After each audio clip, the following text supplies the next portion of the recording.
Hey, what's going on, everyone? Welcome to another Hangout. Today we're going to talk about the top five players in NBA history at each position, and then at the end, Mm. we're all going to rank our top 10 all time.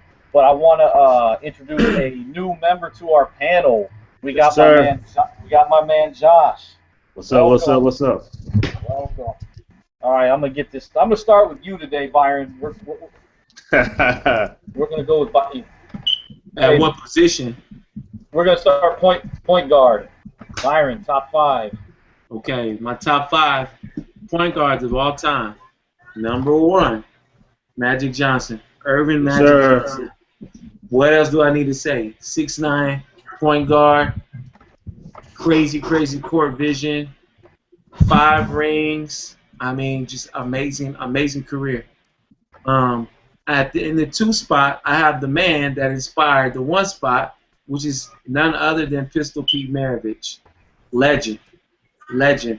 The most fundamentally sound player that I have ever seen. I'm talking about in terms of passing the ball, shooting, dribbling, ball handling. No one, there's few. I haven't seen anyone better than him. 6'5" point guard, he was amazing. Way ahead of his time. At least 20, 30 years ahead of his time. 20 years. At the three spot, I really don't like this guy, but I cannot deny his ability, and that goes to Isaiah Thomas. You have to put him there. He was incredible. Defensive wise, he had a lot of heart. Very tenacious. I have to put him there. Number four, Come on, John man. Stockton. John Stockton. Got to. I enjoy watching him play. Not too flashy. Very fundamental. Still high up there. I think he holds the all-time assist record. I'm not sure. I think he still holds it. Am I right, Matt? Yeah. I believe Yes, it so. does. And then for He does. five, that was really, really hard because I got two guys. It's a tie between these two guys. I thought they were both phenomenal. One got a ring, one didn't. So if I could have a 5A, it would be Jason Kidd, and a 5B, Steve Nash. Okay. Okay, outstanding. I'm gonna come to you now, Gonzo. Who do you I think got? the point guards. I think is for me. This is a very easy assessment, and I can pick these five off the top of my head. At one, Irvin Magic Johnson dominated the position. Isaiah Thomas is definitely number two. I think one of the best scoring point guards. Not really assist man, but he had to drive to will his team to win. Three, I got Jerry West, great scoring guard. When many said he really couldn't get a lot of assists. He wasn't a fast first point guard. It was in the 1969 series in the finals when he played against the Celtics. I think he averaged like 11 to 12 assists that finals. Um, John Stockton will be fourth, and fifth I would have to go with Gary Payton. Okay. The Wow. glove. Okay. The glove. Yes. The glove.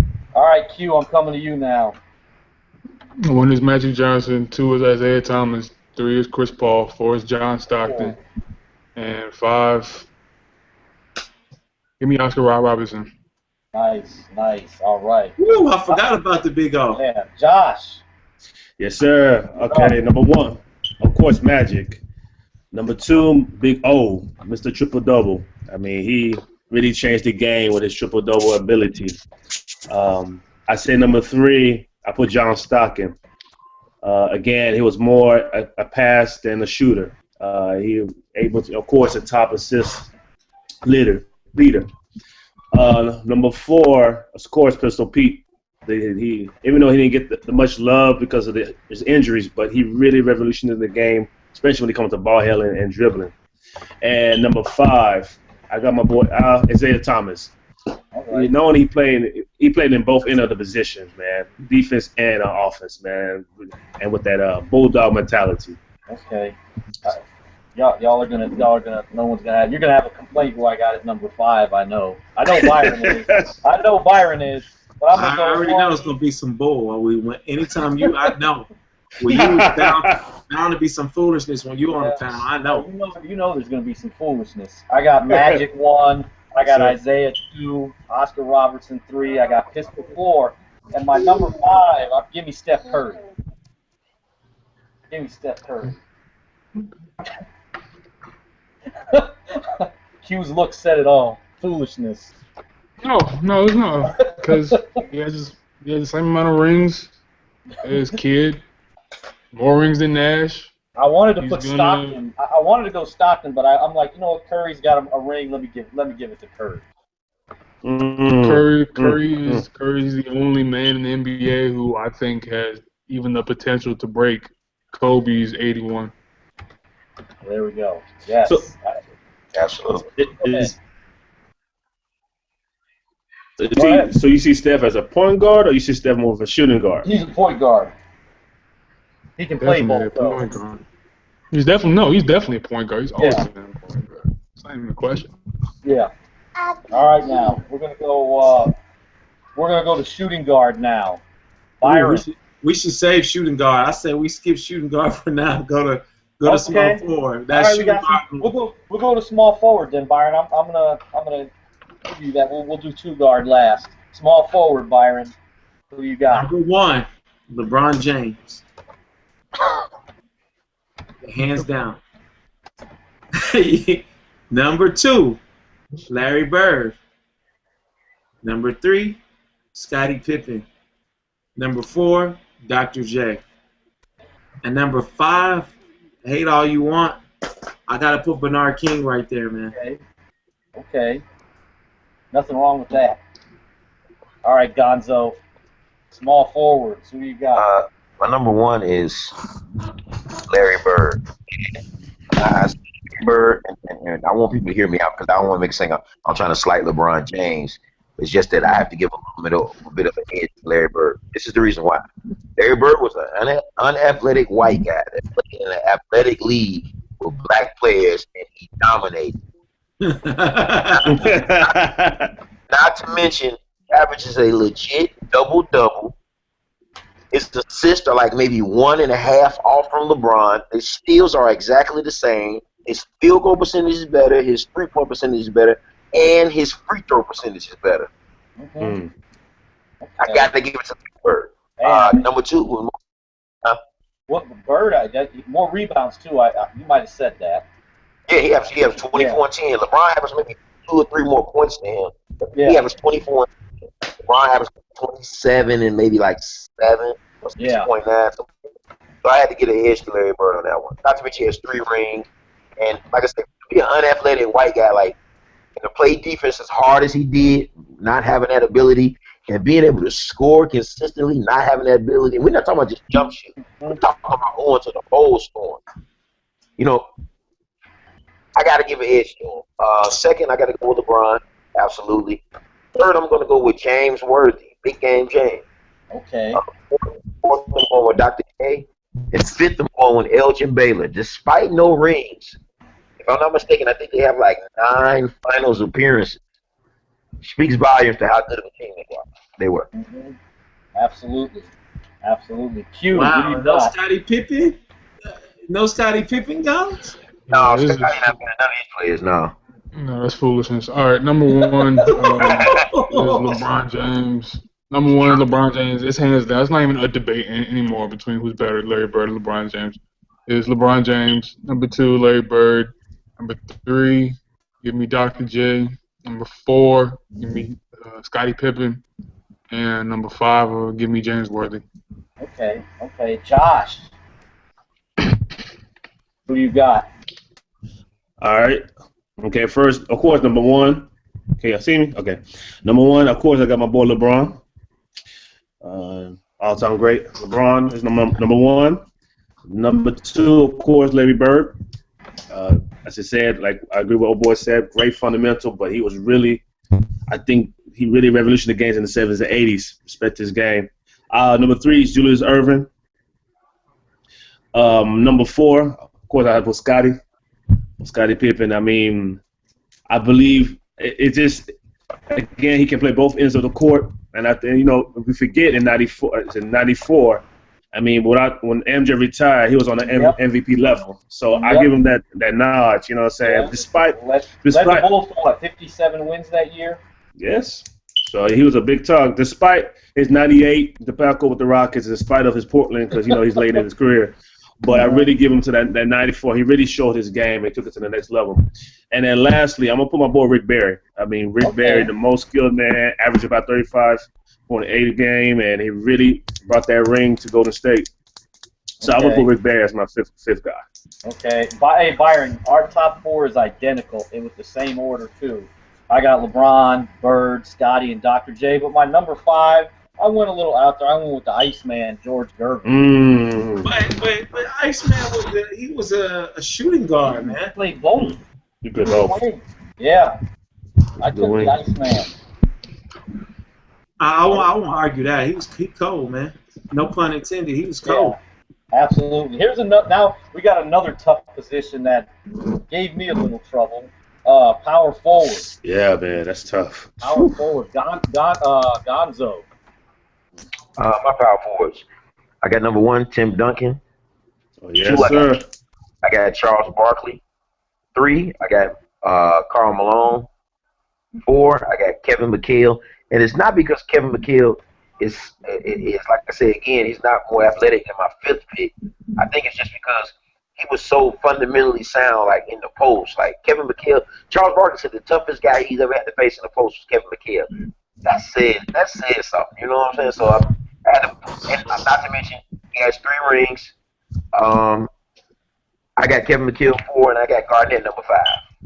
Okay. Ooh. Well, let me say something about McHale real quick. That's crazy. You know, he probably was. I mean, he scored more points. He averaged more points than Bird did on that team. And another thing is, he's the reason why your number 5 is your number 5, because he taught that boy. And if you watch their games, they are identical, man. The only thing is, McHale is better. You've got McHale over KG. Absolutely, man. Like what fundamental wise, that the boy is a baller, man. Anyway, go ahead.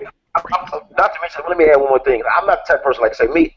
I understand today's athletes are more athletic, but I go back to like when I see on the court now. A lot of times, man, I see a lot of athletic guys who can jump high, can do all this amazing stuff in a lot of these rec centers.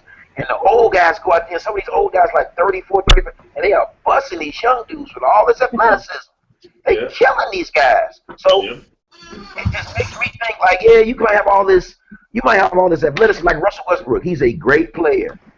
Don't get me wrong. But I'm not choosing him over Chris Paul because you know what? He's a fucking idiot when the game's on the line. I'm trusting Chris Paul with the ball more so than Russell Westbrook. You know what I'm saying? So I have to go with a little bit of IQ and fundamentals over, finesse and savvy. I feel you because I look at a guy like Q. Now, I didn't know Q, sitting behind a computer screen, you won't know that Q is 6'7". You won't know that. And he's a pretty intelligent dude. But if I'm in the gym and I'm playing against Q, right now I'm injured. But no, seriously, I'm injured right now. And there's a percentage that I might have to have surgery. But I go when I'm healthy. I go to the gym, and kids Q's age, I destroy them all day. And they can jump higher than me. They're quicker than, and I tear the meat off their bones. I cut their behinds. And they like, how do you do it? When I tell them my age, they're like, no way, bro, no way, no way. I'm like, you have more athleticism than me, but you have 0 IQ, 0. Not saying that Q doesn't, but Hey, Q. Now on another note, I ain't going up trying to lay it up on Q in his face and trying to dunk on him at 6'2" and he's 6'7". I ain't foolish now. Yes. Hey, great segue into Q though. Now we'll get Q's top power forwards. Number 1, Tim Duncan, easily. Number 2 is Kevin McHale. Number 3, let me get Dirk Nowitzki. Wow. 4, let me get Charles Barkley. Number 5, let me get KG. And honorable mention, Karl Malone. Okay. Byron, you're up. Number 1 is Tim Duncan. Number 2, Kevin McHale. Number 3, Karl Malone. Number 4, Charles Barkley. Now, number 5, I got to give it to this guy, Dirk. But my honorable mention or my 5B would be Dennis Rodman, because the boy is an antagonist, man. You put him on your team, you give him the assignment to frustrate the best player on the opposing team, he will take them. Unless your name is Michael Jordan or Kobe Bryant or Magic Johnson, he will take you completely out of your game. Not even Big Game James could. James Worthy couldn't even take it.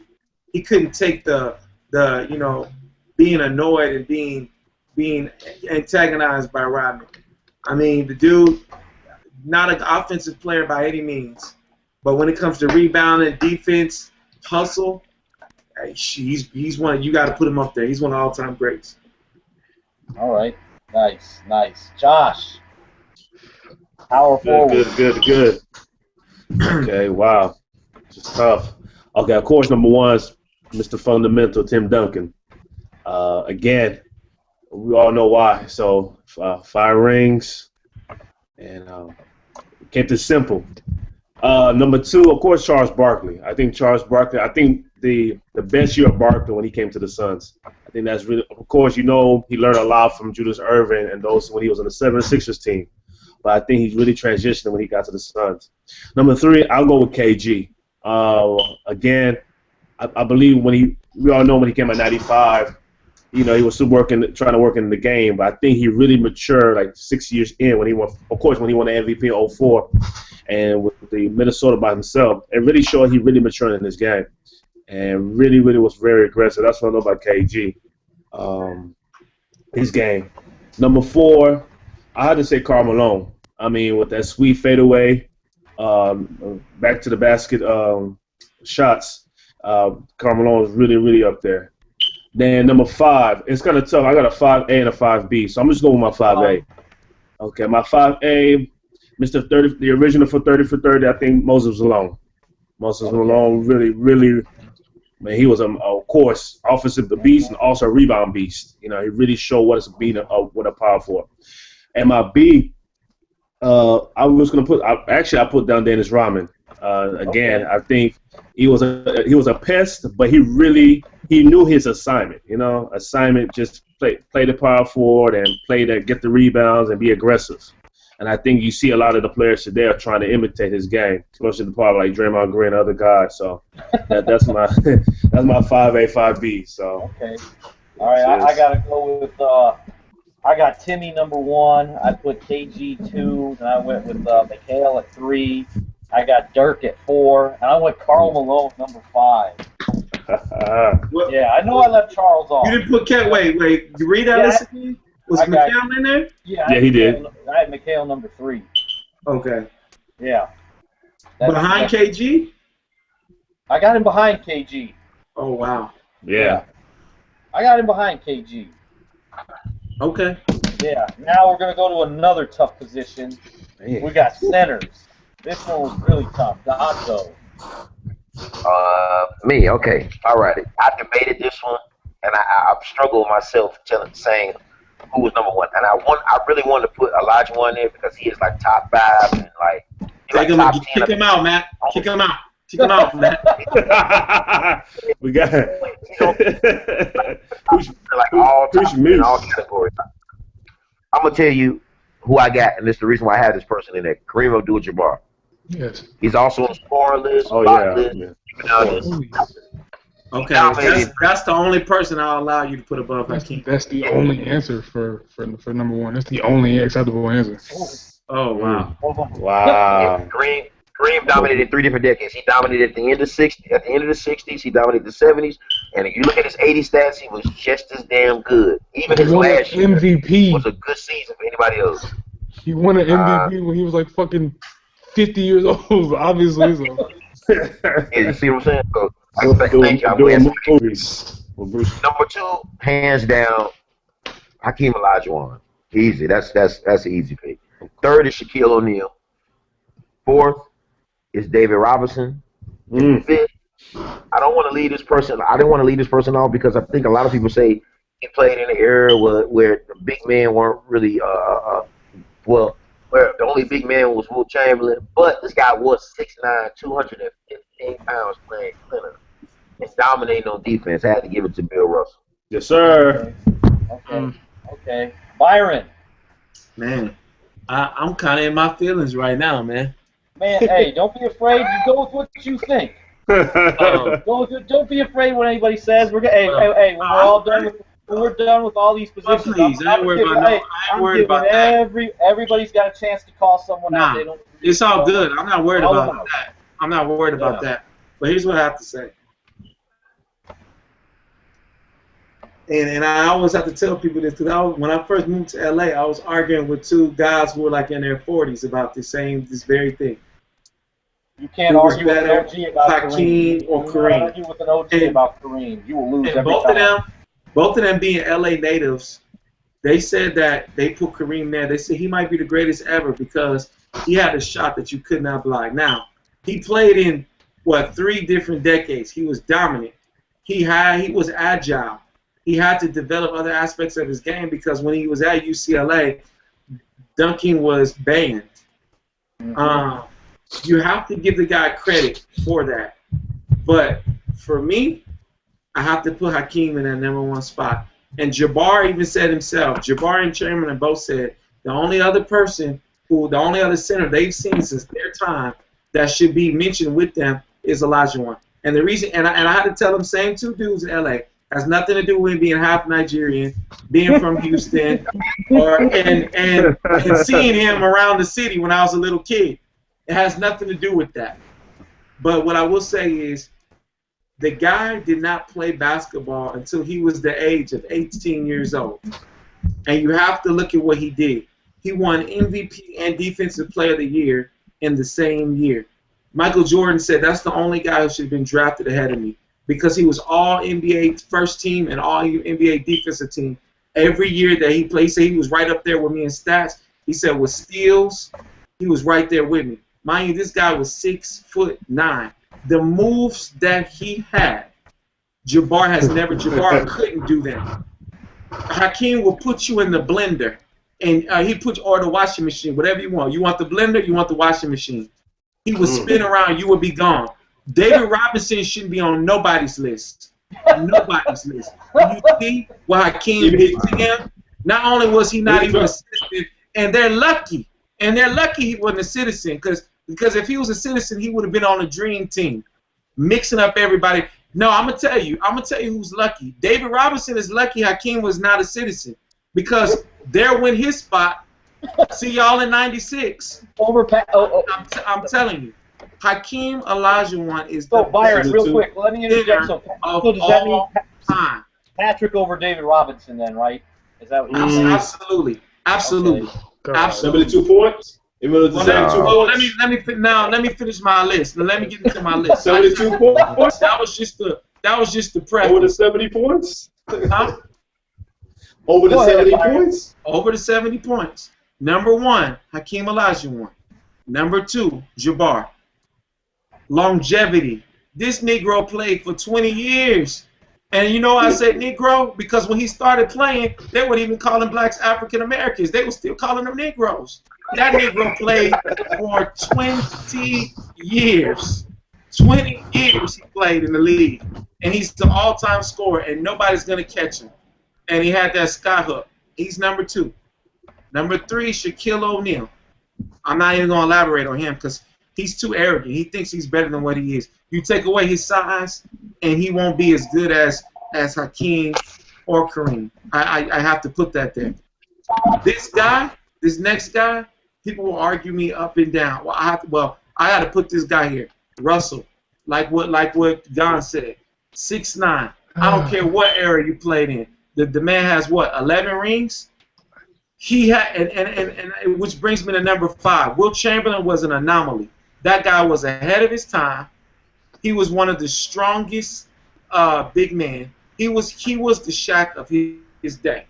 He was one of the strongest big men to play the game. He was ahead of his time, and he only had 1 ring, because he had to go up against Russell. And what that tells me about Russell is that he was strong, he was dominant, he was tenacious. That's what that tells me about Bill Russell. So in the 4th spot, I put Russell. We really don't know how many rebounds and blocks he had because they didn't even keep those stats in his era. So we really don't know how great the guy really was because a lot of the things he did are not recorded. I have to put him in that 4th spot. I put Wilt in the 5. 6 for me, I consider Moses Malone a center. My 6A and 6, it's a tie between Malone and Ewing. Ewing did not win anything, but the guy had a jump shot. He would take you out to the top, and he was not afraid to. He would make you come out there and defend him. Go ahead, Q. I know you got something to say. Go ahead. Okay, Q, you're up next anyways. Go ahead. That's crazy. Number 1 is it's not even a debate. It's Kareem Abdul-Jabbar, dude. Like he's a winner. He was a winner from high school until he was 37 years old. Like he won MVP, and I think it was his final season. Come on, man. Come on now. It's not even a debate who's the best center. He's probably top 3 player of all time. You can't say that about Hakeem Olajuwon. And I love Hakeem Olajuwon. But, dude, Hakeem was like, he had a ball spot. He was schooling your young boys. Like, come on now. Then you have, in my opinion, Hakeem Olajuwon, just because the footwork is impeccable. You can't teach that type of. You just can't teach that stuff. That's stuff that you're born with, and that's proof that you can't teach it because Dwight Howard came and learned it. So I'm saying, number 3, I go back and forth between 2 and 3, but I think Shaq is 3. Shaq is the most dominant force we've ever seen in the NBA. 300 pounds. And the thing is, though, is that Shaq is probably one of the most tragic stories because he's a what if. Shaq is what if Shaq cared about his body the way that Kobe cared about his, and what if he put in the regimen and put in the work the way Kobe wanted him to? Like when Shaq was in Orlando, he was prancing around like a gazelle. He would dive on the floor like Dennis Rodman. He would hustle like Dennis Rodman. He would lead the break. He'd get the rebound and lead the break. Dude was like Karl Anthony Towns back before Karl Anthony Towns was Karl Anthony Towns. And nobody ever gives him that credit. But he let himself go when he went to Orlando when he went to LA, because he figured out that he could just get by on his pure size and will. And that shows you how great he is because dude didn't really have to do anything. Number 3, obviously, is going to be Shaq. Number 4, I'm going to go with David Robinson because champion, defensive master besides guarding Hakeem Olajuwon. But then again, who really could guard Hakeem Olajuwon? So it's really no shame. Like, it's really no shame in that. Like Shaq. He busted Shaq in the finals. Yeah, like Shaq could tell you he was gassed. Shaq was like maybe 8 years young. Shaq was like 22, 23 when he was in the finals. Hakeem was like 28, 29 when he was playing against him. I think Hakeem was 30. Nah, Hakeem was like 31. Dude was like 30 busting him. And like the thing is though is that's because Hakeem was on that good diet, and Shaq was he was getting by off his youth. So yeah, number 4 is David Robinson. And number 5 is I'm going to go with Moses just off the strength. I think he's a center. I think he'll tell you if he was here, he was a center and a power forward secondary. Probably the most underrated player in probably NBA history to me because, yeah, he was MVP and he led us to a championship. I think it was 82 or 83 against the Lakers, against Kareem and Magic and all those guys. And for him to do that, I think that shows you the type, not even just the skill, but the leader that he was, and he's missed here. Obviously, we miss Moses Malone. He's missed at home. He's the hometown hero. I saw him shortly before I moved from Houston to LA. I saw him, and then he would play at the gym by my house. Yeah. Pickup games against Hakeem. and he Yeah. looked very. I would see him at Whole Foods all the time shopping. Man. Yeah, he be I'm like, up there. Yeah. Dude, and I just gotta say this. People gonna think it's really disrespectful, but I gotta say this, dude. All respect to Bill Russell and Wilt Chamberlain, like all the respect in the world. But I gotta be frank with y'all about this. When people try to say that Bill Russell would dominate today like he did then, I just no, stop. No. Wilt Chamberlain, yes, he was great, 100 points. There was no shot clock. The average man in the NBA was 6'4". You put DeAndre Jordan back there, he's doing the same shit as Bill Russell, dude. Like, he's the same height. He's 6'9". He's 240 something. Bill Russell, all he had to do was stand under that basket and put his hands up. I'm not saying he was not a tremendous leader. I'm not saying he's not the greatest champion in NBA history. I'm not saying he's one of the greatest social justice warriors in NBA history. Yeah. But, dude, when people try to act like he is this Olympian, unreachable god, and him and Wilt Chamberlain would just come in and run shit in the NBA, I just asked them, put Anthony Davis back in the 19. Like, dude, no shot clock, no three-point line. Average man is 6'4". There's 10 teams in the NBA. That's your competition. You have to run through 10 teams. And Wilt only got how many rings? 3? 2? John. Come on, He got man. one. He got two. He got two. Okay. He got one with the Philadelphia Warriors, and he got one with the Lakers. By 72.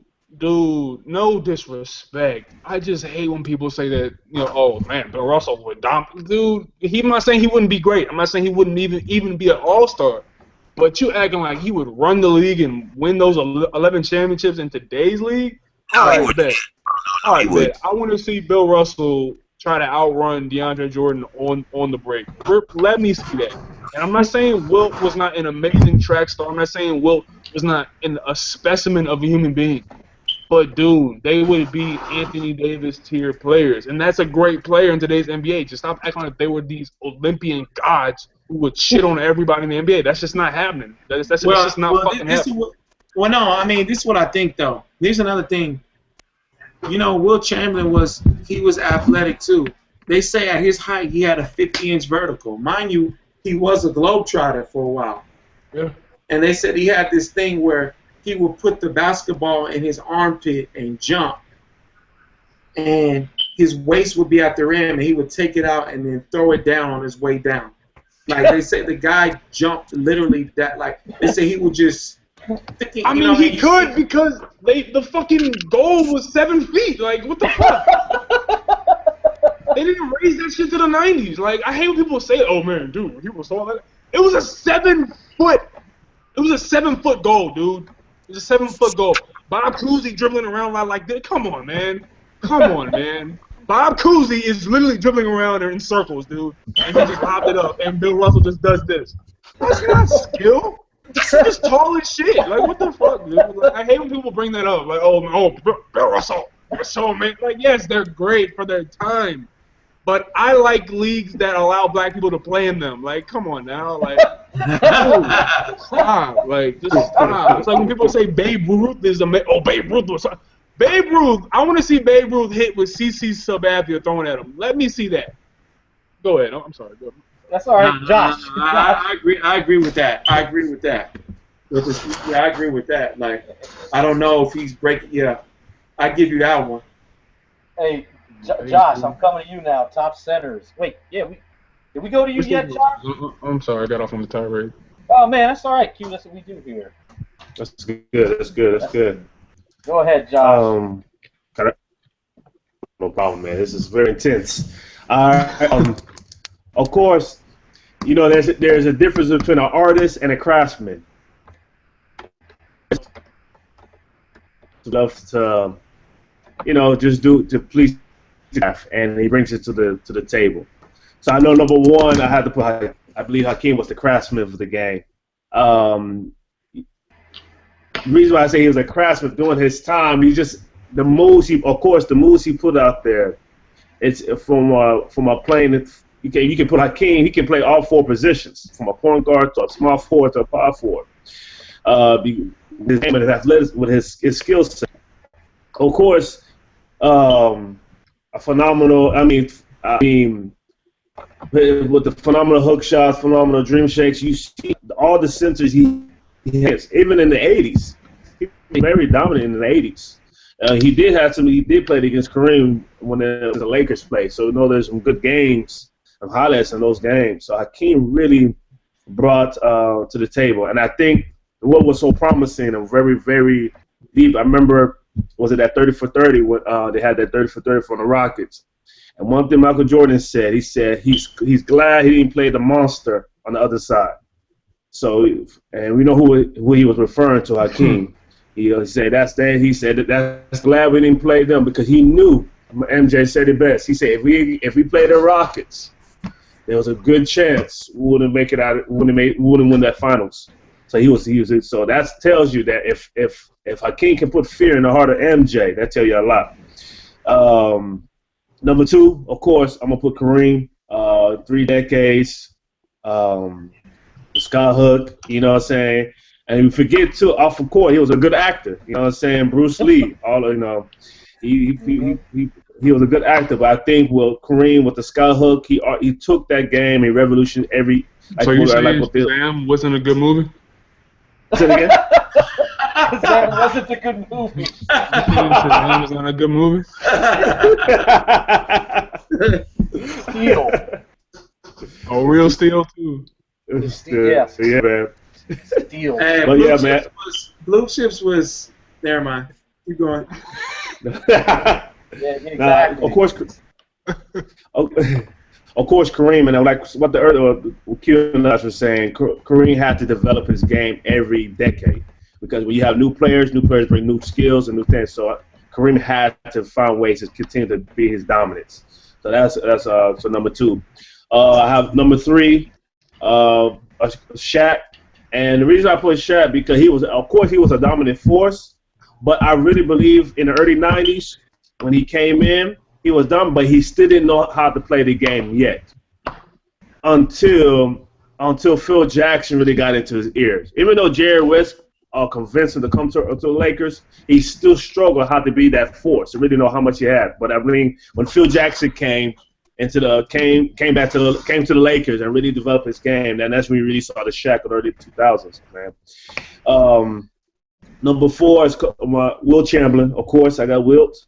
And number 5, Bill Russell. Bill Russell. So, yeah. So that's it. Y'all are about to. I'm about to give y'all some blasphemous talk right here. Y'all ready? We're ready. Dwight Howard. I got some foolishness. No. My list is pretty close for this order I have. Come on, Skip Bayless. Come on. Yeah, I got just like, maybe it's just because we're Houston guys, but I got Dream number 1. And here's my number 2. I got Shaq number 2. I feel that. Shaq number 2. I feel it. I put Kareem 3. Wilt. I got Russell 4 and Wilt 5. Byron knows this because he knows every time we debate and he asks me what center I would take, I always go back and forth between Hakeem and Shaq. It's just only until the last probably year or so that I've realized that I got to go with Hakeem over Shaq. You better, because you better, and I'm gonna tell you why. As long as that birth certificate says Houston, Texas, you better not ever put nobody over Hakeem. Except MJ, right? Because and if you ever do, I'm gonna go to your parents' house and be like, give me that birth certificate and that social security card, and I'm gonna rip them to pieces. All right. Now here's this is the position Byron's been waiting for. So I'm gonna let Byron lead us off with this one, because this is the one he wanted, shooting guard. Byron. Man. This is what you wanted, so I'm gonna let you lead us off.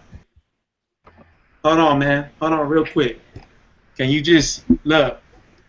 Let me tell you how special this is, dog. Like, I prepared. No. Hear me out. I have it's so serious for me that I've prepared some special music for the occasion, and I'm cueing that music right now. I mean, I don't think anybody is really surprised by what I'm gonna say, but I just want to set the ambiance. You know what I mean?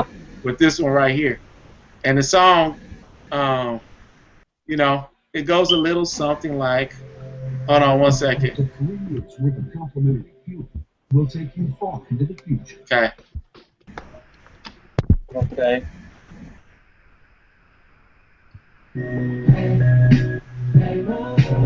I'm sorry, wrong song. You a fool. You a Say what you fool. doing, bro? Yeah. I thought you had this I was about to say something about to play a fucking 12-play album or some shit. No. I'm sorry. Let's play some throwback R. Kelly in there. I'm like, That ain't dog. Luther Vandross or something. Oh man. I was almost right. I was right. Number one is Mr. Space Jam himself, Michael Jordan. We will be hard pressed to see anyone as great as Kobe Bryant is. I don't think he's close to Michael Jordan. I think that if you took both of them in their prime and they play one-on-one, best of 5, best of 7, Michael Jordan is going to beat him every time. Not taking away anything from Kobe's greatness, because Kobe Bryant, I hated on him for so many years, but he is great. He's absolutely one of the greatest I've ever seen play. But he could not stop Michael Jordan. You could not stop the man. You could not stop him. I watched so many games where they were supposed to lose. Really? They weren't supposed to beat Indiana in '98. I mean, I've seen so many times. They probably weren't supposed to beat Utah in '98. But time after time after time after time after time after time after time after time after time after time, all right, he comes back again and crushes your heart. There is no one greater than him. Can I challenge that? Oh, Q's got a challenge. Oh, it's a challenge. I'm not gonna disagree that he's the greatest. I'm gonna ask you this because Gary Payton switched on to Jordan after Game 2, and his numbers dropped significantly. And that final was won by Steve Kerr when Jordan passed him the ball. It was a close game. It was a buzzer beater by Steve Kerr that won that finals. So I'm asking, I'm not gonna put it past Kobe Bryant to, like, if we're going like Bulls and Lakers, I think it could go 7. And Michael was never ever pushed to 7, because I really think Kobe would be that inspired. Because we go back and watch those finals when the Sonics played the first 2 games. MJ was shitting on them. Then when what's his name? I forgot his name. The Malone kid. Nah, the coach for the Sonics. George Karl. George Karl. Karl finally pulled Gary Payton's card and said, "All right, guard him full time." And then we saw him drop from scoring like 33 the first 2 games to, like, I think he was held to like 10 at half. And it's like that's stopping Michael Jordan as much as you're gonna stop him. So I had to challenge that a little bit, because I think that Kobe was a damn good defensive player for like a 4 or 5 year stretch, and I think he could push Michael Jordan to 7 games under the best circumstances, because Michael was never pushed to 7; it was always 6. So I think 7 would be give him his respect for just that, you know. Well, here's what I gotta say. Hey, I got something to add real quick. Go ahead, Go ahead. Kerr hit those jump shots against Utah. It wasn't I'm sorry. No. It was a jump shot, or was it free throws? Those jump shot and free throws. That was against Utah. Okay. All right. Now, I remember it was somebody. He was on the team when they played against Seattle, and that's true. Mike Jordan, he averaged 32 points in the finals. I think when Gary Payton stuck him, it dropped his average to like 26. That's the lowest that Michael Jordan has ever shot in the finals, which is 43%. Yeah. Which is still damn good. which is still damn good. But I think I think that team was really just him and Kemp for real. Like, but they had good role players. No. Desmond Trent And Hersey Ellis. Hawkins and Sam Perkins. and Yeah, Ellis. I said they see they had role players, but that was their show. Like they were KD and Russ before KD and Russ, and not saying that Kemp was KD-esque. I'm saying like in terms of the 2-man show, like that was them.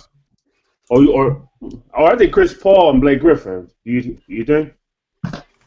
Yeah, they're probably Chris Paul and Blake before them because Kemp. I remember when Kemp banged on that one dude. Yeah. No, that alley-oop pass that Peyton threw him. Well, here's what I got to say about Gary Payton because I've gone and looked at the stats. The first game, Michael had 29. Second game, he had 36. The third game, he had 28. And then he dropped from, and then he was scored in the 20s in the last 3 games. They still won the series. In addition to that, there was a lot of talk about that because they asked Gary Payton, they're like, how did you do that? And he said, like everybody else, I was mesmerized with Mike. He said, but I had to tell myself he's just another guy. And he said, and now Gary Payton is notorious for talking noise. And he said, he told Michael Jordan, he said, yeah, I got my Testarossas too. I got my Ferraris. And he's like, yeah, but you pay for yours. I get mine for free. And there was, because of course you're awarded a car every time you win a Finals MVP. But there was a lot of talk about that. So the very next time they met in '96 in the fall, 96-97 season, Mike went off on him. So he scored him for like 46 because people were saying so much. Oh, he contained me. Now, this is what I will give you. There is, like my homeboy said, the devil has a candy bar for everybody. The one person that really held the one person who Michael Jordan was literally afraid of, was Vernon Maxwell. Mad Max. Max is all of my size, maybe 6'2". He held Michael Jordan to 19, and he put fear. One person. He just had Mike's number. There's somebody for everybody. Let me tell you this much: if Vernon Maxwell wasn't such a thug and had not pulled a gun on Mario Ellie in practice, stupid, and got kicked off the team, got kicked off the Rockets, I put that on everything.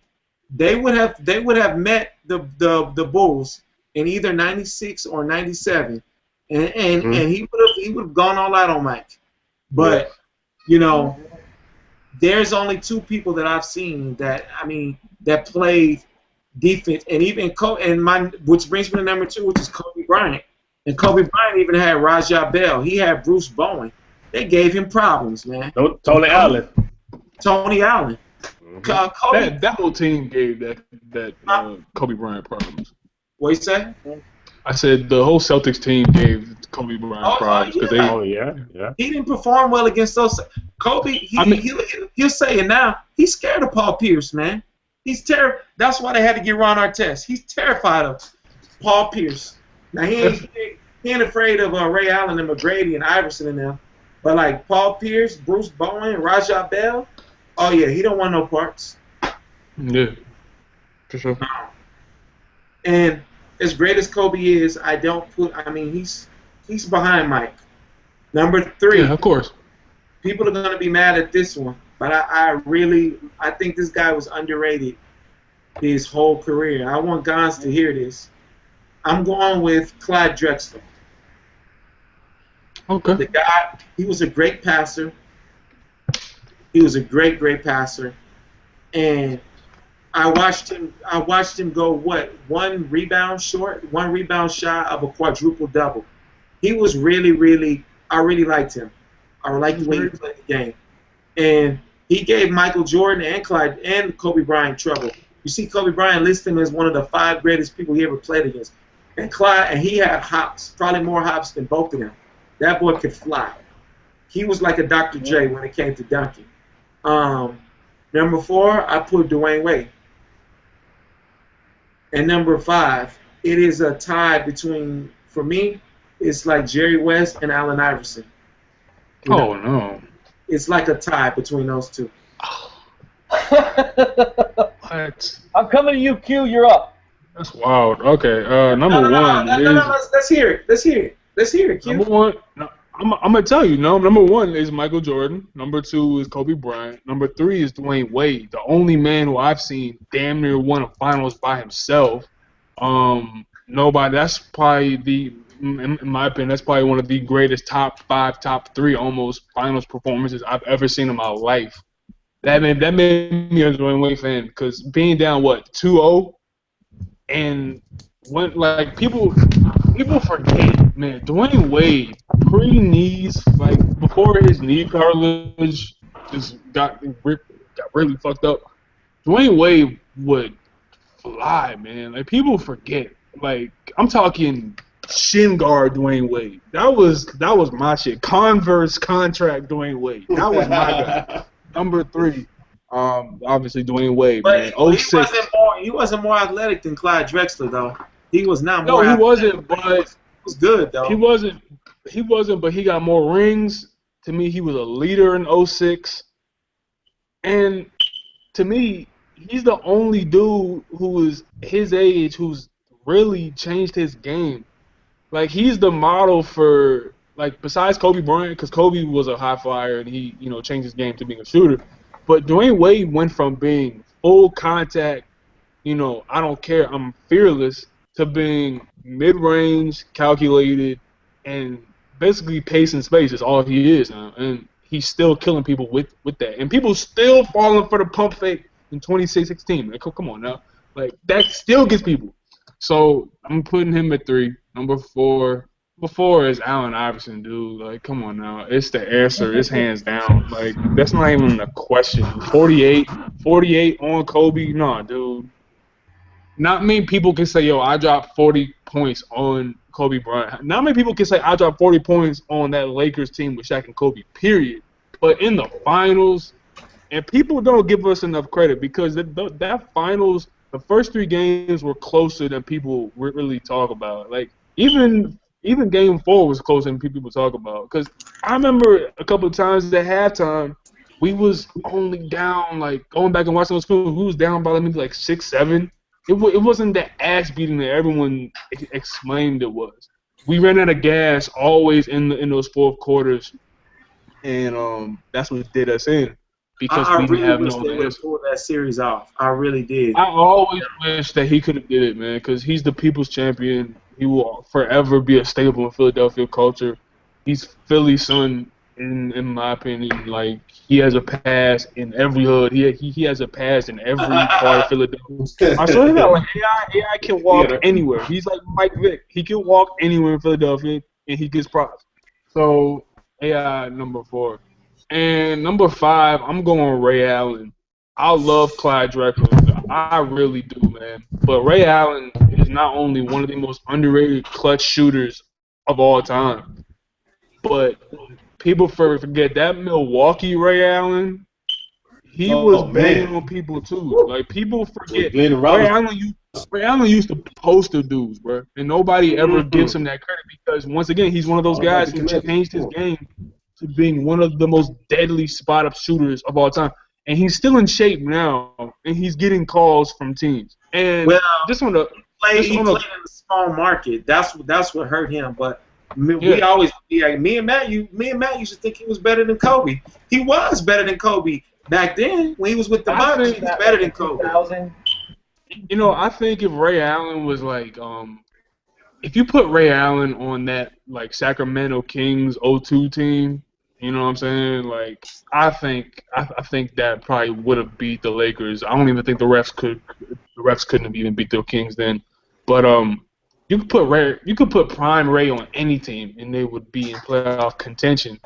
And that's just simply off the strength of his leadership, his fundamentals, and the fact that he changed his game to being one of the guys who posters people, to being one of the deadliest spot-up shooters, and just the 2013, he saved LeBron James' legacy.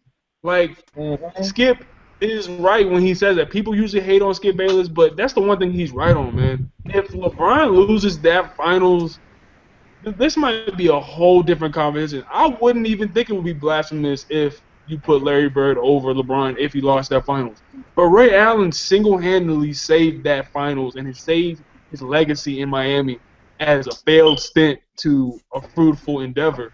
So I'm giving Ray Allen my 4th spot. And all due respect to Clyde Drexler, man. All due respect. But the dude, he's like, if I could if I could quantify him as something, he was really amazing on the Trailblazers, and he was fantastic because he revolutionized dunking, in my opinion. Like before Air Jordan, really took off because like MJ was hurt his first year. Clyde was doing that shit. So I give him that respect. But Ray Allen, man, he got game. Come on now. He just Shuttlesworth, fam. Like, come on now. No, I wanted to put him on my list. I really, really did. But I just, I felt like there were others. I'm not going to put him above Clyde. All right. Very good. Josh. You're up. Yes, sir. Wow. It's getting good. Of course, number 1, MJ himself. There's no explanation. MJ. I think his protege, Kobe Bryant, is number 2 for me. I say with, of course, Kobe.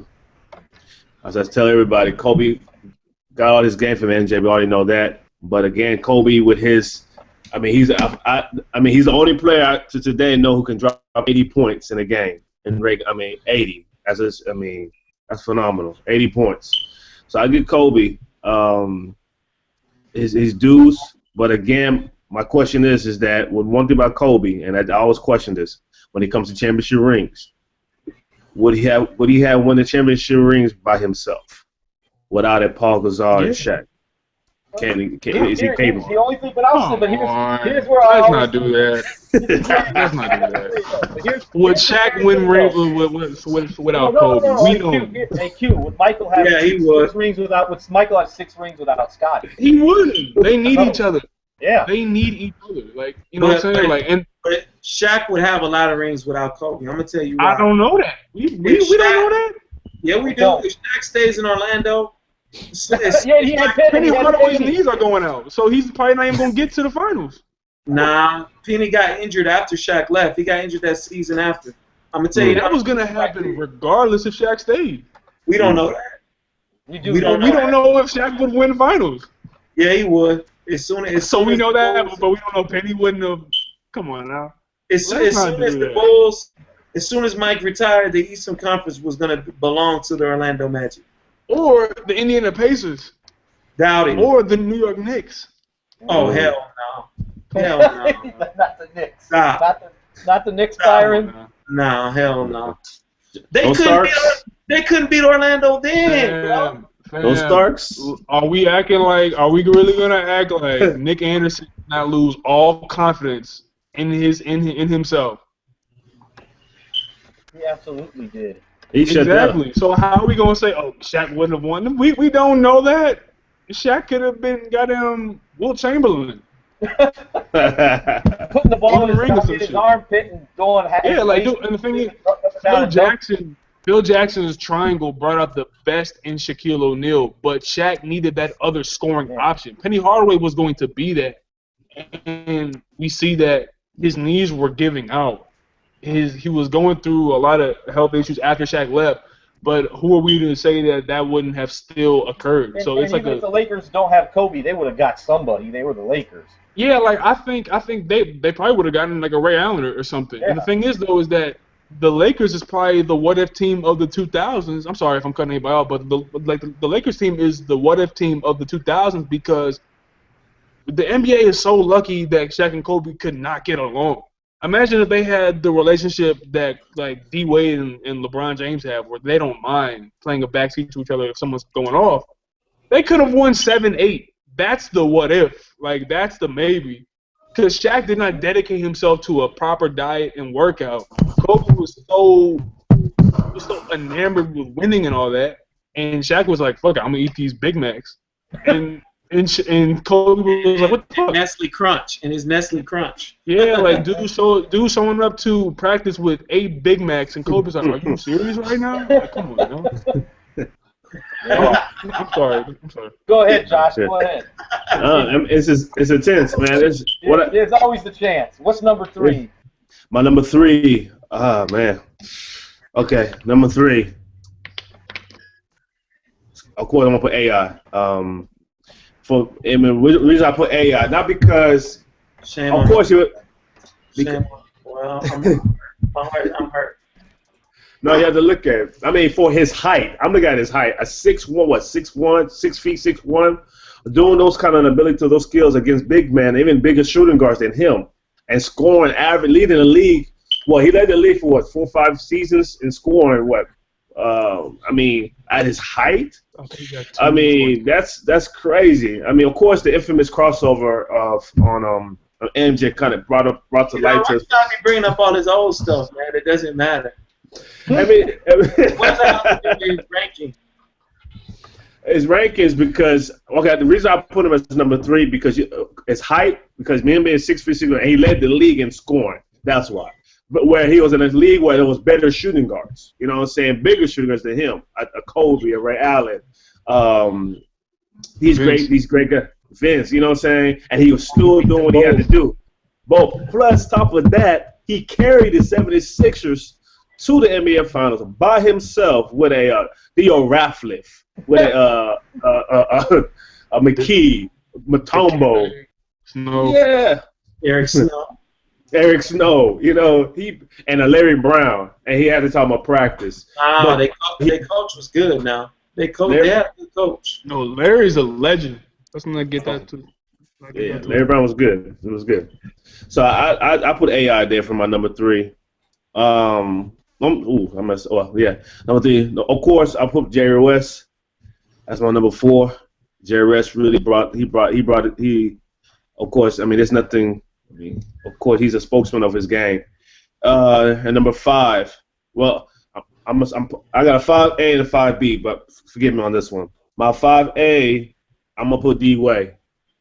Again, the Flash. D-Wade was, like he said, Q said earlier, if he wasn't injured, those knees, man, D-Wade's on another level. Remember, he was in the MVP talk for the almost those 3 seasons, 06, 07, 08. He was in the heavy in MVP talks. You know what I'm saying? Because of his game. So I really respect D-Wade's game, and he's first. I mean, scoring at will, especially coming out the East. So I really respect his game.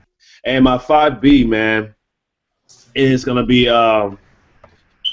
it's tough, but I'm gonna put Reggie. I think Reggie was one of the best shooting guards, even though he didn't win no ring. But I mean, a dude who can drop 10 points in 8 seconds and really just shoot without conscience. I really put it out there. I had Ray Allen, but I put Reggie. Okay. Yeah, y'all know that emoji? Look at my face. And you know that emoji that does this? I can't even see you. That's all I gotta say. Gonzo, who do you got? Number 1, I have Michael Jordan. Number 2, Kobe Bryant. 3, I got Dwayne Wade. 4, I have AI, the best pound for pound scorer. At number 5, I got 2. I struggle with this one. I got Ray Allen as my 5A because he snuck in at the end and got 2 rings when he was kind of dwindling down. He got 2 rings. He snuck in. But I'm gonna tell you somebody else. We say Reggie Miller. Mostly Reggie Miller's highlights. Go look it up. Most of his highlights are only against the fucking Knicks. Like he was torching New York like all the time. Like, let's be real. You know what I'm saying? Like, this is the point of my argument about Ray Allen. Real quick, let me say. Besides that 1-3 he hit when he pushed Michael Jordan, he claimed his leg was hurt and he started doing all that jumping around. But anyway, come on, you know what I'm saying? So I didn't put Reggie as my 5B. My 5B is a person that nobody here mentioned, probably didn't even mention, but this person was actually very, very dominant shooting guard during the era of Michael Jordan. He just happened to be on a lot of bad people. No, sir, it was Mitch Richmond. Mitch Richmond, huh? Oh, Mitch man. Mitch Richmond. Yeah, from the Kings. Yes. Played for the Kings and the No, Warriors. go Warriors. I'm Who sorry. is your And 5 Giannis. again? He gave him buckets too. He used to dog MJ. He He used to dog did. Michael Jordan. Oh, I forgot about Who Mitch. is your Hey. number 5? He had. My He number had five. My number five. I got Ray Allen as my 5A, but I got Mitch Richmond as my 5B. Mitch Richmond's in the Hall of Fame. mhm. He- I don't think so. Yes, he did. He's got nominated. Oh, he did 4 years ago. Yeah, you're right. Yeah, he got nominated. Yeah, he averaged like what 24, 25 points a game for his career. Man, Mitch. Really good. That's right. That's right. If that Warriors team would have stayed together, that Hey. Run TMC, woo! With Mullen, Weber, Tim Hardaway, That's right. Billy Owens. Mitch, Terrell, man. Aronis Marshallonis, Woo! Yes. Felton. I got dunked on by Sean Kip Spencer. Spencer. Yes. Gonzo's taking it back. All right, I'm gonna close this out here, and then we got one more list we're gonna give y'all. I'm gonna go. Of course, I got Mike 1, Kobe 2, I got Wade 3, Clyde 4, and I got Iverson 5. Somebody did it right. Come on, man. Don't be hating on people. Now what I want to do, and I'm going to start with you, Byron. I hope you made this list. Now we're going to jump into this, who our top 10 all-time are. Oh, man. Not in order though, right? I can't do No, that. no, man. Hey, I'll start it off then. If you can't do it in order. No, I'm saying like you want them in the order of greatness or just my top 10, just period. Give me your top 10. Man, if you can't put them in order 1 through 10, I then can't put it other than Michael Jordan. I can't put him in order. So Okay, number good. 1, Michael Jordan. Number 2, Magic Johnson. Number 3, Larry Bird. Number 4, Kobe Bryant. Number 5, Hakeem Olajuwon. Number 6, Pistol Pete Maravich. Oh, Number 7, Tim Duncan. Number 8,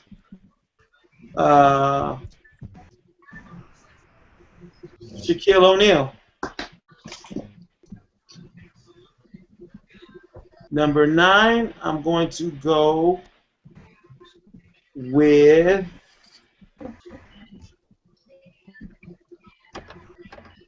come on, Byron. LeBron James. Yes, sir. And You're leaving one out if you don't, and I know you're probably not meaning to if you don't say him here. I know it's by talking about accident. Pippen? No, Kareem. Yeah, I was about to say Kareem. Okay, Actually. yeah, okay. Okay. I mean, you know, I think he's just not better than Hakeem, but he's top 10. All right, Q. What's your 10? Number 1, Michael Jordan, obviously. Number 2, Magic Johnson. Number 3, I am going to go with Kareem Abdul-Jabbar. Number 4, give me Kobe Bryant. Number 5, give me what's his name? Hakeem. Number 6, give me LeBron James. Number 7, give me Larry Bird. Number 8, give me Allen Iverson. Number 9, give me Shaquille O'Neal. And number 10, give me. I gotta do. Give me Dwayne Wade, man. Everybody on standby. D Wade. Okay. Gons. What you got, Gonzo? Yeah. Number 1 is Michael Jordan. Number 2 is Magic Johnson. Number 3 is Kareem Abdul-Jabbar. Number 4 is Tim Duncan. Number 5 is LeBron James. Number 6 is Hakeem Olajuwon. Number 7 is Larry Bird. Number 8, Kobe Bryant. Number 9 is Charles Barkley. And number 10, I wanted to say Oscar Robertson, but let me tell you something. None of those triple-double seasons he got, did he ever get a fucking ring? Come on. Come on. I think it's a triple-double. should count for something. He was getting eliminated in the first round every year with those triple doubles. Great regular season stats, But playoffs fucking suck. hold on. Beat by the Celtics either. You know what I'm saying? They were losing to like the Atlanta Hawks with Bob Pettit. Like, really? But anyway, my 10 spot, man, I got to give it to Karl Malone. I'm going with Karl Malone.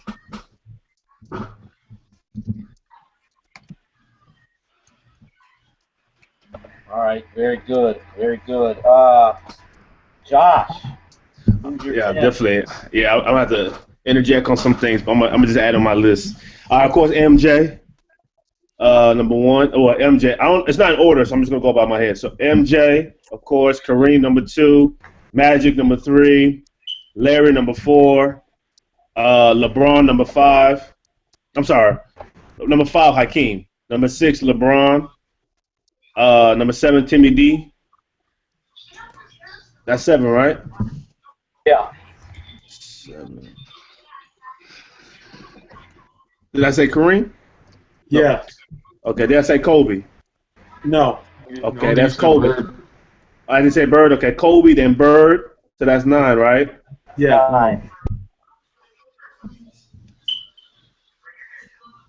No. Let me say, my bad. Let me just go ahead. MJ, Bird, Magic, Kareem, Hakeem, LeBron, Timmy D, You said Kobe. Oscar. They say Kobe. Bird. Well, I'm missing somebody. Bird. You didn't say Bird. I didn't say Bird, right? So Bird. So I got 2. And then I got Oscar Robertson. That's number 9. Big O. Yeah, the triple double. Even though those triple double, he got eliminated first round, but his stats is, you know, yeah. Look at other great players, you know, who had big numbers, big stats, but they got eliminated, man. You know, you see Kobe, big stats, but he got eliminated. He's got You see, 5 rings though. I mean, Oscar got 5 rings though. I know, but he, Let me say one thing about Oscar. I think what's hurt him the most is that he's such a hater that that's true. That's true. that people won't like. Even if you believe that, you don't get on TV and say, "No, I'm better than Michael Jordan." You know, I mean, it's like, come on, brother, don't say that with your 1 ring that you're gonna win back. Knock it. It's not. It's that, but I'm gonna add something to that too. I'm gonna tell you something. I listened to what Oscar Robertson said. Oscar Robertson said his mentality when he was playing basketball was give me the ball and everybody else just get the hell out of my way.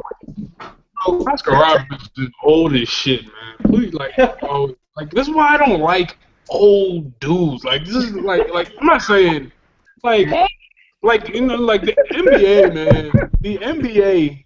I'm 19. The NBA is the only sport where the legends always have to have their name in the fucking conversation. Just let these dudes. There's only 2 places where the old heads always got something to say. It's never in any other lanes but these 2. That's hip hop and that's the NBA. The old heads always got to say some shit about the younger generation. Man, Steph Curry is okay. Oscar Robertson, you never did shit but get a triple-double every game. And how many teams were in the league? Let's go back to that. It was 10 to 12 teams that you had to face every single year. You did nothing but pass the ball. People didn't even care about rebounding because no one had to do anything because there was no shot clock. All right, fuck it. Somebody else get a rebound. I'll dribble this shit out for a whole 3 minutes. Of course you got triple doubles. If you can stay on the one side of the court for 5 minutes, you can do what the fuck you want. Like, come on now. Like, oh my God, I hate when old heads. Man, Stephen Curry, man, back in my day, I would have sit your old ass down and just be an OG. Just be an OG, bro. It's not that hard, bro. It just be It's an not that OG. hard. Well, Just this is what be I an gotta OG. say. Like, dude, just be an OG and be like, yeah, these young boys That- is nice. Instead, Well, they let me always say have this, to Q. interject. Let me say this though. Designer ain't got nothing on Rakim. Yeah, let's shut that one down. Know Yeah, your place, though. Know your place. Rakim can say anything he wants to the designer. But if Rakim was coming out with like Jay-Z was coming up, it's like, dude, Jay-Z is nice. Like, why are you coming at him? I'm not saying he did that, but I'm saying if he did, That's what that looks like. Oscar Robertson trying to say he better than LeBron and all that shit. What are you doing, dude? That's like MC Hammer coming out saying, "Man, back in my day, I would have spit shit. I probably would have had a better album than Kendrick." That's what that sounds like. It's like, no, you don't. No, you can't. 77 years old. He really does need to stop. Like, he just should. be OG and just stop. sit in a rocking chair and just chill, bro. Just be a rocking chair dude and just chill, bro. Like, stop trying to have you like NBA. I think with a lot of older players. Like a lot of older players. I'm sorry. A lot of older players have a hard time relinquishing control. Yes, because the NBA is here for them for like 20 years, dude, and then they just have to dissipate and let the next generation, come in, and it's just like it's okay, bro. You know what happened? I think they're just mad because these newer players making more money. They're millionaires. Remember, Oscar Arnold wasn't not millionaires. They're making them buck change in the game. Now, when they see all these players getting all these endorsements and sponsorships and everything else, of course, jealousy is going to set in. And they see, that these NBA players of today are making more money than the players of yesteryears. But here's what I will say about him. Like me and Matt, Oscar Robertson, this is made about like 10, 12 years ago, something like that. We were at Matt's folks' house, and me and Matt were mad because Oscar had said something like just off the wall, man. Mind you, he's 77 now, so he's probably about in his 60s back then. And he was just insulting like MJ and Kobe. And me and Matt was like, yo, this dude is out of line. He couldn't play today. And Matt's dad was like, hold on now. He was like, hold on. I grew up watching this guy play. He said the man, he shouldn't say the things he's saying, but he could play today and he would dominate. He said he would get with MJ and them. Now y'all absolutely. I don't believe that. I don't believe that. But now you can't argue with OG. Bro, like, dude, like you're 77, bro. Just get in the rocking chair and just NBA. You have it for 20 years if you're that great, right? And I'm not trying to disrespect these dudes, but it gets on my nerves how, especially in rap and especially in NBA, these are the only two mediums where old heads can never just have their moment and relinquish it when it's over. You never hear about fucking Ken Stabler saying, man, I could have been better than Tom Brady. No, you couldn't have. Stop it. You couldn't be better than Tom Brady. You don't hear about Joe Montana talking shit saying, you know what, I could have came in and did this and that, because he was great. He just knew that he was great in his time. Now he was great. He's one. Same thing with O.J. Simpson. When O.J. talks, he probably could have. Yeah, and the thing is though, is the great ones, they don't even have to say it because it speaks for itself.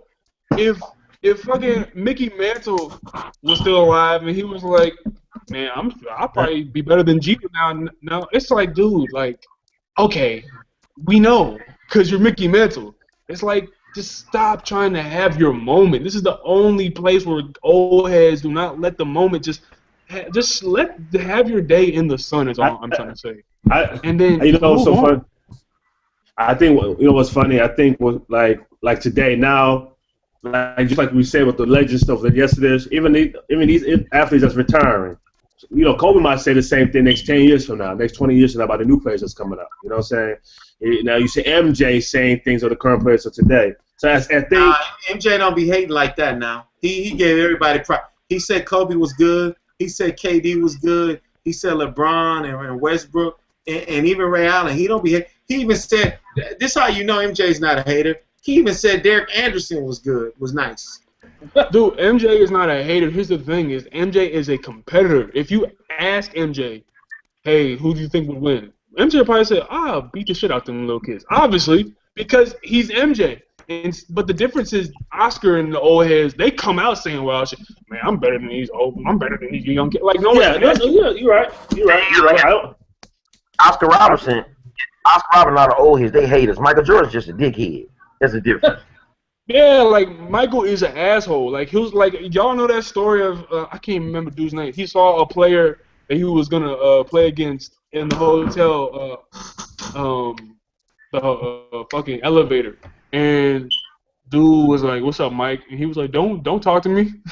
I'm gonna beat your ass tomorrow." But he was like, yo, Mike, chill, bro. It's like the day before. He was like, no, I'm gonna beat the fuck out of you tomorrow. He was just like, why are you like this? He was like, cause I don't fucking like you, and that's it. I got even funnier story than that. Now, mind you, my mentor is Mike's mentor. Okay, and he tells me stories about Mike. But this one, Byron Scott told this story like 2 weeks ago. He said that he was injured one time, and the Bulls were coming to L.A. to play the Lakers. And he said Mike came in, and he was like, B. Scott, he said, I saw Mike getting off the plane to come practice at the Forum. And he said, I was there. And he said, B. Scott, what's up, man? He said, what's up, Mike? He said, man, I heard you're not playing. Is this true? He's like, yeah. He said, who's guarding me? And he told him, like, the backup shooting guard. He said, 50 points, 55. You know what I'm saying? And he goes out there and he gets like 50. You know what I mean? It's funny. This is what I'll say. So I got two stories about Michael Jordan real quick. Michael Jordan said they asked in the media here in Chicago, they asked Michael Jordan, says, what do you have to say about Clyde Drexler being a better three-point shooter than you? Yeah. What they said? What was the question? He says, what do you have to say about Clyde Drexler being a better three-point shooter than you? Michael Jordan looked at the reporter under it and says, Clyde a better three-point shooter than I choose to be. Wow. Another time, Jimmy Jackson playing Michael Jordan, Jimmy Jackson's rookie year. Jimmy Jackson had like 22 points in the first half. And he started talking stuff to Michael Jordan down the court and says, man, I'm about to bust your ass, old man. Michael Jordan looked at him at halftime. Michael Jordan only had maybe 10 and a half. He looked down at him and said, I know you ain't talking no shit about me when you wearing my shoes. Second half, Jimmy Jackson didn't score another point. Michael Jordan finished with like 38. The new Sherman time, though. Dude, like, you know what I'm saying? And just real quick, cause I know we gotta wrap up, but like, that's the type of shit that you cannot teach players. Like, I'm not a really like, I'm kind of anti AAU, cause AAU, in my opinion, a lot of those camps, they don't teach kids the fundamentals, and they don't teach them how to actually be a good basketball player. All they do is cultivate their dunking talent. And, I agree. That's all they do. And Michael is literally just fundamentals personified. Everything is fundamental. And everything above that is his greatness. So nothing Michael did, if you think about it, just think about this.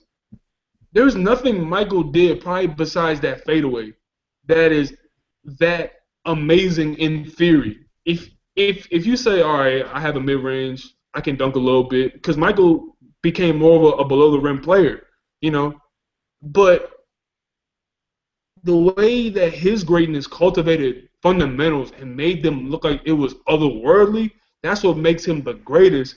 So, in closing, when you have a player of that caliber in any sport, they don't have to talk shit about the next generation, because they know that their story is going to live on years and years and years after they've retired and after they've died. Like, we still bring up Wilt Chamberlain today. Regardless of what I think about him, there's no doubt he's one of the best athletes the NBA has ever seen. To the extent I think he's great is another conversation. But if Wilt was alive today... All right, Oscar. If Wilt was alive today, he wouldn't be saying, man, I shit on DeAndre Jordan. Like, we all know that you would be good in today's NBA, man. We all know this. He wouldn't publicly say it, but he'd probably be thinking that, though. No, but he probably thinks that because he's a competitor. Oscar just looks salty as hell. Like, Oscar looks like, I'm trying to think of somebody to compare him to. That's what took his money. If y'all follow rap music, there's a rapper named Hobson. And he just always, he disses people. He just makes drama for no reason. That's what certain old heads sound like to me. It's like, oh, fuck him. I dunk on him. Oh, I'll throw more touchdowns at him. Just let your moment in the sun be that great, and then let the work speak for itself, is all I'm trying to say. Man, hey, you saw the Allen Iverson thing on NBA TV, right? I know you watched it. Yeah, I watch every Allen Iverson documentary. They were talking to him about today's players, and all he was doing is saying how great they were. It wasn't like you asked Oscar that same question. Oscar just talks. Fucking niggas, man. Yeah, fucking, exactly. I'll tell you what I do. Yeah. I shit on the world. Guys like, man, he was talking specifically about Westbrook and Curry. Iverson was just giving them nothing but props, but Oscar Iverson was Robertson, like, I want to see Russell get one because I didn't get one. I want to see this guy get one because I didn't get a ring. I want to see every player win a championship. Like he was saying that. Oscar probably said, man, fuck Steph Curry, man. Oscar was probably like, I have a question. He was like, he not gonna get it. He not gonna. I hope he don't get it. I have a question. I have a question then. So what's the difference in Charles Barkley and Oscar Robertson when they make their commentary? What's the difference? Charles Barkley is a fucking coon, but he's at the same time, the only thing that makes them different is Charles gets paid to talk his shit. So I understand. I don't like the fact that he's always on TV shucking and jiving, but at least he's getting paid to do it. Oscar, on the other hand, he's not cooning, but he's just hating. And like Charles can talk shit because he ran into Jordan in the finals, man. Not many people, no one has beaten Jordan, so it's no shame in that. Charles won the MVP, right?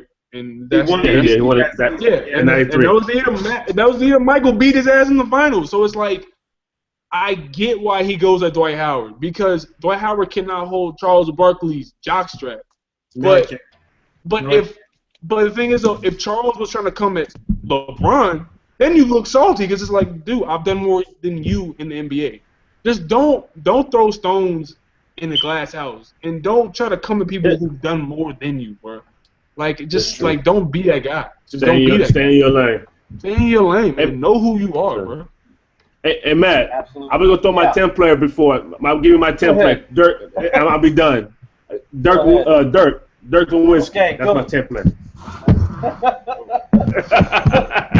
I'm gonna just shout my list off real quick so we can wrap this up. I'll do it really quick. I'll just go down my little line. I got Jordan, Kobe, LeBron, Hakeem, Magic, Duncan, Bird, Shaq, Kareem, and I put Russell. That's my 10. Oh. That's dope. Yeah, but I wanted to get this so we can wrap this up. We got next week. Be on the lookout on Friday because we got we do have a special guest coming on that day. I'm not going to spoil it for everybody watching it now. I think most Charles everybody in here. Yeah, we got Charles coming on. Big O, Oscar Robertson. Yeah, but be on the lookout for that. My niggas don't know shit about basketball.